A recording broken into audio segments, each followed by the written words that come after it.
Hai, hari ni Atika nak tunjuk tutorial untuk collection tudung bawal lilit dari Exact Clovers. Okey, kali ni anti-anti yang nak pergi kelas mengaji, baca-baca Al-Quran kat rumah ke apa kan, kita buat yang simple dan labur. Okay? So first Atika dah pakai, kita dah kemas-kemaskan. Lepas tu ni tali ni kita ikatkan dekat belakang, ikat ikut kesesuaian. Okey, janganlah sampai ketat sangat. Kita akan pin kat depan je macam kita pakai tudung bawal biasa tu.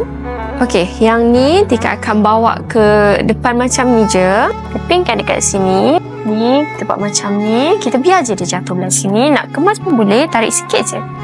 Sebab kita nak bagi dia labur kan. Okey, lepas tu kita ambil yang ni, kita bawakan ke depan juga. Pin dekat sini. Kalau nak pakai brooch yang besar-besar tu pun cantik sebenarnya. Dah siap, nampak? Berapa? 1 minit je. Ke tak? Tak sampai 1 minit, 5 saat kot. Dah siap dah. Nak pergi mengaji, nak baca Al-Quran kat rumah pun boleh juga. Cantik kan? Okey, nak dapatkan tudung macam ni, bawal instant lilit, dapatkan dekat Exact Clovers. Okey?